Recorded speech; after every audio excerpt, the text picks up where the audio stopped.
Okay, nkwaniriza webale kutulaba webalate kutugoberera. Ajati Madina bibuuza banaye oba ani amujjukira oba mumanyi bulungi. Ajati Madina bibuuza yali muyimbi. Naye nga gyali omukyalo ono yalokoka wetwogerera kati mulokole awedde emirimu era nga yalokokera ku kyaki eya obulokole bwe nnyo okusinga bunywereza nnyo wane waani ewa Musumba Kayanja, Pastor Kayanja. Era mu kwogera ku ebigambo bye bitonotono byayogera yeebaza nnyo Pastor Kayanja, ne yeebaza nnyo naani, yeebaza Pastor Kayanja, ne yeebaza ne mukyala we, mukyala Kayanja, nti basinza omunyweza omuyamba omubeererawo. Pastor Madina bibuuza no si Pastor Madina bibuuza yayimba oluyimba lwasinga omuleeta wano bali baluyita bibuuza. Kyokyo bola nti yakazibwako Hajjati bibuuza. Yayimba oluyimba ne lujja nga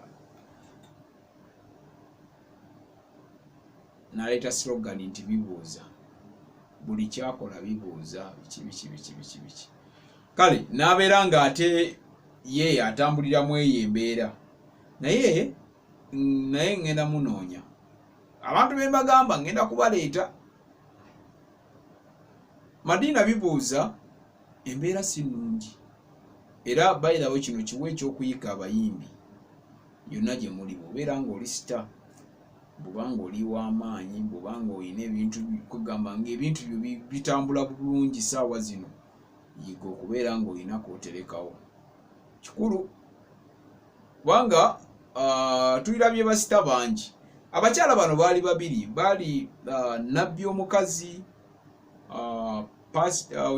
oyo Hajjati Madina bibuuza, tebaali babiri bokka, waliwo omukyala omulala awo. Abantu bano baali nnyo ewa Pastor Yiga. Pastor Yiga alina church ye Kawaala era church yawo yafukira nnyo ey'amaanyi ennyo. Mwalimu abayimbi bano olwo ng'ayingidde mu business ya music, nga ye manager waabwe oba nga yalinga yabassaamu essente. Oyo Pastor Yiga otegedde mbizaayo, bwana yajja ne slogan ye mbizaayo, ng'azaayo ebiganye. Nabbi omukazi amanyikiddwa nga Maggie Kayima naye gyali wabula nga tuzzeeyo ku Hajjati Madina bibuuza yeetonze. Omanyi Hajjati Madina bibuuza waliwo yalwalira ennyo n'alwala ne bamudduukirira abayimbi, abantu aba bulijjo. Mu abo abantu mwe mwali ne Mama Fina. Mama Fina n'amudduukirira era Mama Fina mu kumudduukirira n'amuwa byamuwadde biki waayitawo akaseera katini Madina bibuuza n'ataakaka n'ayogera ebigambo ebisongovu ewa Mama Fina. Kale ng'omuntu yenna omulala abeerako n'ebintu ebimutawaanya, tugambe nti waliwo ebyali bimutawaanya Hajjati Madina, tukiyite ki? Tukiyite ki? Kubanga Hajjati Madina ebintu byali bingi nnyo emabega awo, abantu bangi abaamuyamba buli kimu, naye waliwo ebintu we yakolamu ka blanda katini nnyo. Mama Fina n'ayomba ng'ayombesa Mama Fina, waliwo ebyatagenda bulungi awo. Hajjati Madina bibuuza wiiki ewedde yavaayo ne yeetonda. Nga yeetondera Mama Fina ne yeetondera abantu bonna be yasobya ng'asaba kumusonyiwa. Ne yeetonda ne sekwetonda kwonna, kubanga yagambye nammwe muba musobola okunneetonderako bannaye munneetondereko. Naye Hajjati Madina bibuuza bwe mba nakusobya eyo gy'oli ssebo taata maama nsonyiwa, naye munaye Mama Fina naawe nsonyiwa. Ye Hajjati Madina bibuuza bw'atyo bwe yayogedde.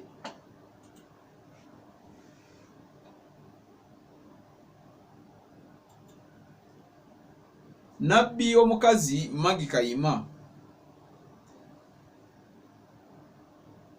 alina ekintu kyeyayogedde naye n'agamba nti waliwo ebintu bingi ebimulumya ebimutocali nga psychologically nga alumizibwa n'abeera nga bimukwatako nnyo naye nga talina kyakikolera.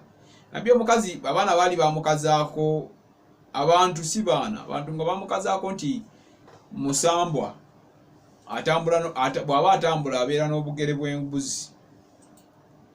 Nabbi omukazi atamumanyi, oyo ye nabbi omukazi Magi Kayima.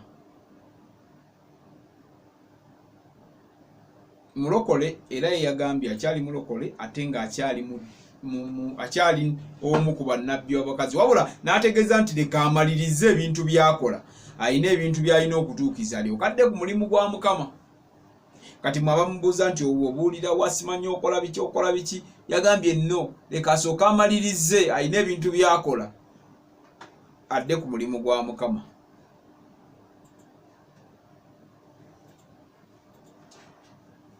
Nabbi omukazi. Abakyala bano bali babiri.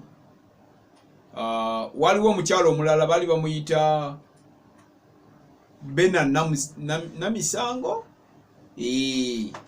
Omukyala oyo naye yali ku ttiimu eyo eya Pastor Yiga.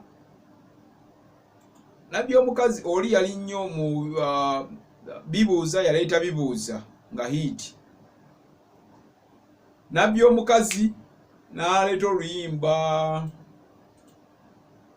luna lwali hit awo yaddiza we yaleetera oluyimba lwe yayimba ne Chameleone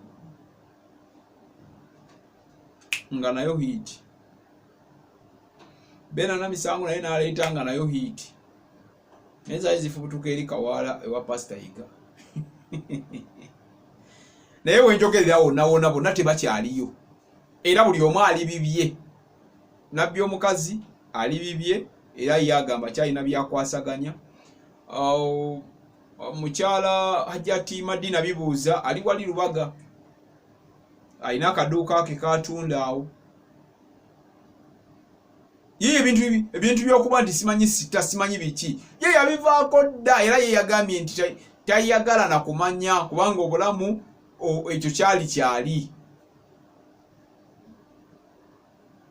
Oyo Hajjati Madina bibuuza yagambye tayagala kumanya ekyo kyali yetundira kaduuka kaawo obuntuntu obw'okulya biki. Banna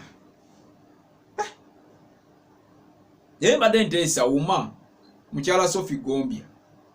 Abantu nga bano bwe bati abayimbi nkimanyi wuma esobola oyimirirawo ne bakolamu omulimu nebanga omulimu gwe bakolera kuba omuntu eyaliko star n'abeera awo ku street awo ali awo abadde abalabala n'obusente abo ngenda mubaleeterako nabbi omukazi mu mulabe. Hajjati Madina bibuuza nga toyinza kukkiriza nti ye oli star gwe mwakubiranga enduulu ne mumukubira enduulu mu kisaawe yonna n'abanga ate ali awo bw'atyo. Yategeezezza ebintu alina bingi bye yakolamuko ekiseera kye ekya fame oba we yabeerera ow'ettutumu ennyo, alina bingi bye yakola naye byaggwawo.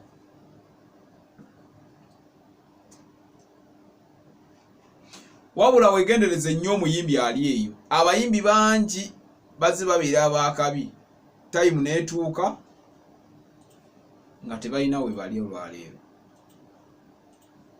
Wabula ekyo kikuwa ekyokuyiga, naye nze ate okukoola kwange kugenda eri wuma.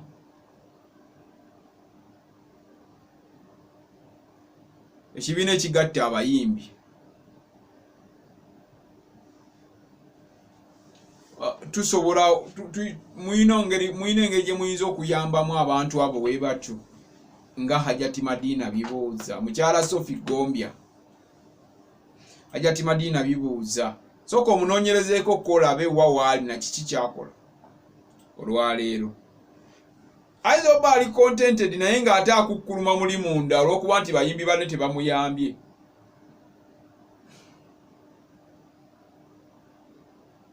Naye nga waali ali around Lubaga waali era ng'asabira ku church ya Pastor Kayanja. Yalokoka takyali musiraamu.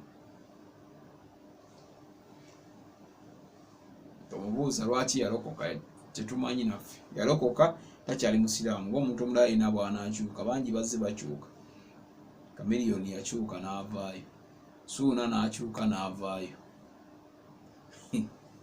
so kati naye temumubooza yoyo Hajati Madina bibuuza bw'atyo bw'ayimiridde Bena Namisango na Misinde linnya liri awo naye bwe ndyogera mulitegeera Nabbi omukazi Magi Kayima naye gyali abantu abo baali basatu nga bamaanyi nnyo ebiseera ebyo nga ne Pastor Yiganga wamaanyi nnyo era baali bamaanyi nga bayimbi ate mu music industry nga tubayina kubanga Nabbi omukazi bwe yalinnyanga ku stage enduru ne zitta omulabi oli bibuuza Hajati Madina bibuuza enduru ne zitta omulabi nga bayitirivu nnyo kale naye ye embeera essaawa zino just mbadde ngezaako kujjabuliramuko wakati w'abo abakyala yali ttiimu emu ng'eyimba naye ng'ekulemberwa kubanga reliable sources zaffe zigamba oli omwami oli Pastor Yiga ye yali abassaamu essente era bayingira mu business ya music kati nga Magi Kayima yanyonyole n'agamba okuyingira business tewaliwo kintu kyonna kibagatte wabula balina business oli yali business partner Yiga yali business partner woono owa Magi Kayima okubeera nga bakwatagana okitegeera so ye embeera eyaliwo tewaliwo mbi simanyi kikimbo ate simanyi kikyate kino tewali kiriwo kala abantu abo abasatu gye bali naye tebakyaliko bayimbi ekyo abayimbi kituwe ekyokuyiga nti kiba kirungi nnyo n'omanga olisewo ekintu omukululo okubeera nga ate guba gukutambuza era abantu bakumanye mu mbeera eyo oba endala nkwagala nnyo munywanyi kubanga otwagala teweerabira ku subscribinga kyekisinga obukulu ate obeere ng'otulaba kuba oba tondabye taata oba tompagidde naye kati nga bwondaba weebalire ddala tulina sister channel zaffe nyingi tulina SK7 Media tulina channel 24/7 tulina public media SK eri etambula public media eteekebwa channel 24/7 etambula otegedde muganda wange kale weyongera okubeera ng'otulaba tukwebaza byonna byotukolera genda mu comment section olekewo obubaka bw'oyagala okulanga naffe era genda mu comment section tujja kusangayo obubaka nti njagala kulanga nammwe mukola mutya kikulu ojja kuba omaze okututuuka kutujja yiye engeri gye tukufunamu webale nnyo webalire ddala Big Bro Jamalu gemanya mbagala nnyo Mukama Katonda abankuumire singa muba temwerabidde kumusaba kubanga tumusabe ajja kutukuuma tuli mu kirwadde COVID-19 kino obulwadde buno butta buli mu nsi yonna tebuli Uganda wokka kale tugondere ebiragiro by'abakulembeze abatutwala ate oba olina ka sanitizer beera nako tambula nako ate teweerabira okubeera nga buli luvannyuma lwa ddakiika 2 oba 10 whatever kasoba nga owulira toli comfortable gendo nabe mu ngalo ojja kuba ate omaze okwetangira akawuka kali akakisenyiga Mukama Katonda abankuumire mubeere bulungi